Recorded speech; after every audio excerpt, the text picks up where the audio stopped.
Alright, so I'm going to start doing like car recordings on the iPhone. See if I can find out how to store the things. But I'm chewing gum so I can move my mouth a little more. I feel like Frankenstein a little bit, which would relate to the story of Osiris, where he's got multiple parts all over the place and they rebuild him. And the multiple parts have a whole lot of stories to tell based on where they've been. So like my hand was cut off and thrown super far away, and then I go back, or ISIS or whatever, I get my piece back, and then it has all the energy of where it's been, and maybe it's got other fingerprints from other people that have touched it, other stories that it's heard about, things like that.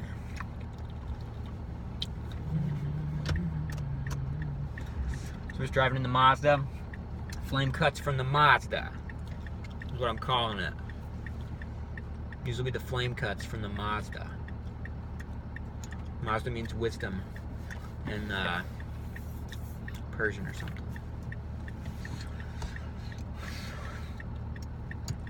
A lot of darkness the last few days, last few years really.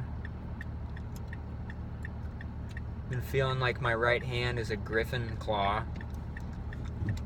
I allow myself to get possessed. It's as simple as being open to spirit. And once you're open to spirit, when you start doing those searches, or when you're, when you're younger and you're trying to figure out what's life, what's my mind, what's the subconscious about, you start to think about being open-minded, opening your third eye, like all those rumors and like things that you've heard about, that everyone seems to be talking about. There's a graveyard, huh? Some old Hebrew over there. So for me, it's more about just trying to use my throat more, like talk more, my chakra, because I've been like, I guess dead since I was born. In pieces, I in pieces, I call it. I in pieces, which is a little Kabbalah action. If you know anything about Kabbalah, they say that like the fountain of eternal life, which God has, is like the endless, infinite energy, power source. It's like a million ways to look at it, but I see it, a fountain of life.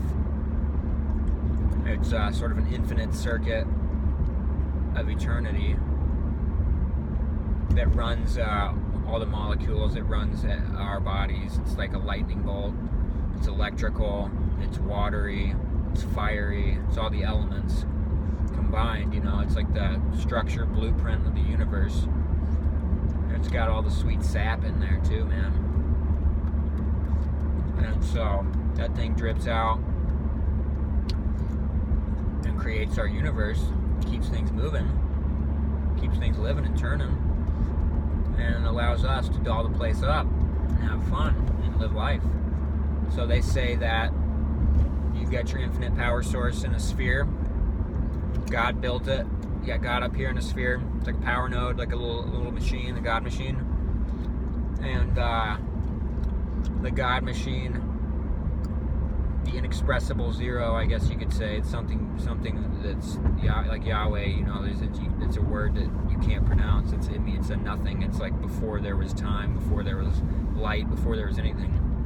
There's like this black hole, and then let there be light, like a word comes out of it, like the first like substance comes out of it. And so power comes out, and the power is always is like something that wraps around the power. It's called a garment, to give it texture, to give it a substance, to give it like an element. And we keep chasing the little power spheres down into the quark. At the moment, we're at the quark. And it's always triangles, which I think as flame, tetrahedrons in 3 dimensions. You take your triangle of 3 dimensions and then you just throw the thing. Take your flame triangle and just go, and then there's time.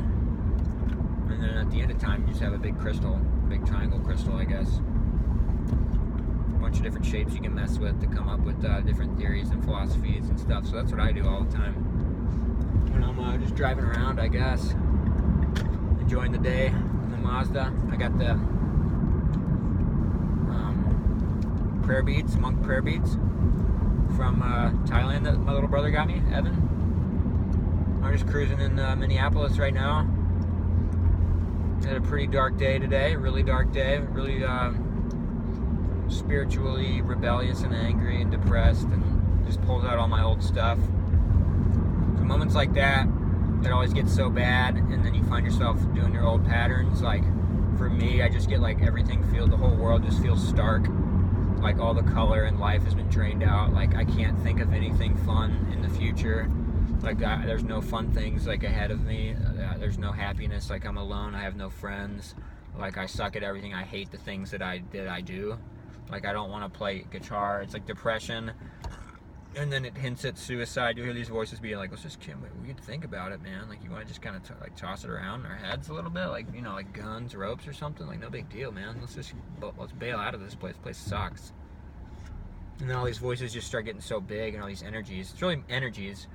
And then you just feel depressed, and it's like this compressed file that that you're trying to understand, but it's running your life. It's like, it's not just depression. It's like 500 different thoughts and philosophies that are driving that like complicated emotion. Like if you were to like take that complicated emotion and like throw it on an easel, it would be, everyone would have a different shade altogether, and you could like analyze every stroke and it would be like a whole different thing. You know, it's like just that crazy depression thought it's driving your mind. If you really dive into your subconscious and try to understand, you try to put words around the emotion, try to wrap words around it. And so when you do a bunch of that, you'll realize that there's like almost like a bunch of different little characters inside of that like dark nova. It's like a dark nova, cloudy nova of like mist and confusion. And you're like, the first thing is like, it should be as simple as what a kid would think, is like, I don't want to feel like that. There's no reason I don't want to feel like that. But then there's a voice that's like, this is the best, like you're smart, like you should believe this. And it baits you into the nova. And then it just, it's a drive. It's just to make you feel unhappy or uncomfortable or things like that. And then you realize that all these novas of emotion in your mind have all these like different sparks, and they're different beliefs and philosophies that you can retrain. Almost like it's as simple as like a yes/no switch. You just go click, but you have to go there and like battle like a freaking boss demon. And it's really dark, and it's like pulling a dark tooth out. Like I call it the hound's tooth. When you feel like you gotta pull some darkness out of your soul, it's called pulling the hound's tooth. So you gotta go down Dante's Inferno, down the elevator, the hate pipe, I call it. You gotta go back down the hate pipe, and it will swallow you whole if you don't examine it and observe it and release it out. Like you gotta write about it. You have to put words around it, and that's the hardest part about it, is because the nova itself is like, don't release, don't move, don't even move your body. It gets so bad where it's like, dude, do it, and you're like, oh, don't tell me what to do.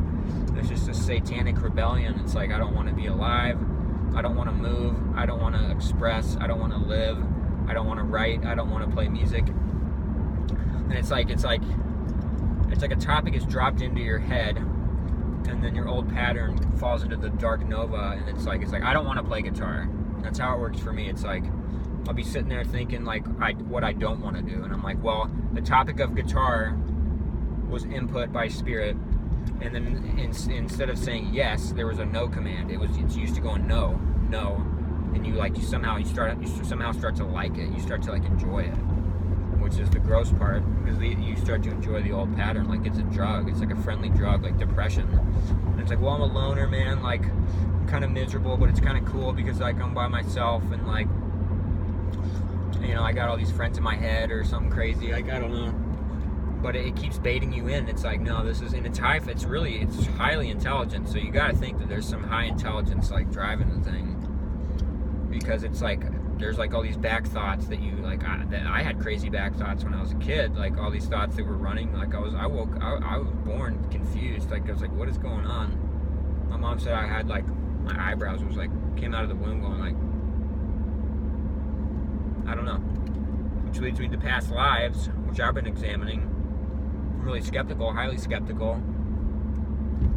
But all these New Agers and meta guys are talking about past lives and stuff. So I'm kind of like, I resisted that for as long as possible, and then I was like, all right, I'll give it a shot. So it just gets crazy in the back of your mind. I'm telling you, like the Freudian thing with the iceberg, multiple levels of consciousness. As you go deeper, it's like expansive. It's highly, highly expansive, to the point where it's like your body goes back to your mind, like it's an accelerator. It's like back here is really, really, really low acceleration, like really low wavelengths, like asleep, things like that. And you don't ever hear, like, it's like a command prompt in a computer. It's like heart pump 2/3, pump 8/3. It's a million numbers and digits, like a matrix. Your whole body is just like, your brain is crunching numbers below the belt, if you will, like deep in that, under that, inside that iceberg or underneath the iceberg, like really low. And so what introverts and psychiatrists and psychologists do is they try to like chase the thought and be like, what's the thought? And then you hit these nodes of like high emotion, and what is that node of high emotion, and why is it running my life? If you're really depressed, it's like, well, I have a node of depression. So you try to chisel the thing down and be like, well, why am I depressed? Well, I'm sad. Okay, well, why are you sad? And then you do the whole therapy thing, but then it can get so crazy that it's like demonic. Like why do these thoughts exist? Like why does that pathway exist? Like why am I allowing myself to feel this way, or why am I allowed to feel this way?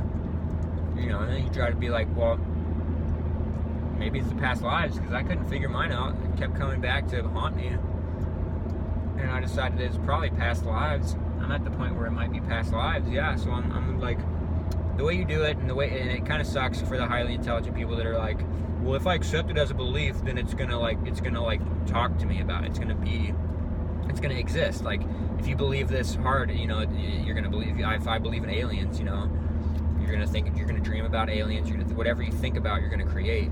So it's like you try to be as skeptical as possible, and I guess like almost as rebellious as possible towards belief, until like the universe is like shaking that note and is demanding it. It's like demanding it, and it's like guitar. For me, it was like I hated playing guitar. Like I never practiced. I like hated myself and stuff. I hated playing the guitar. Like every time I touch a thing, I'd be like, I'm stupid. I'm terrible at this. Like my dad, this and that. Like musicians, this and that. And I'll never be a prodigy. I'm too old to be a prodigy. Like stuff like that. Like why bother? Like I don't want to perform. I don't want to do anything. And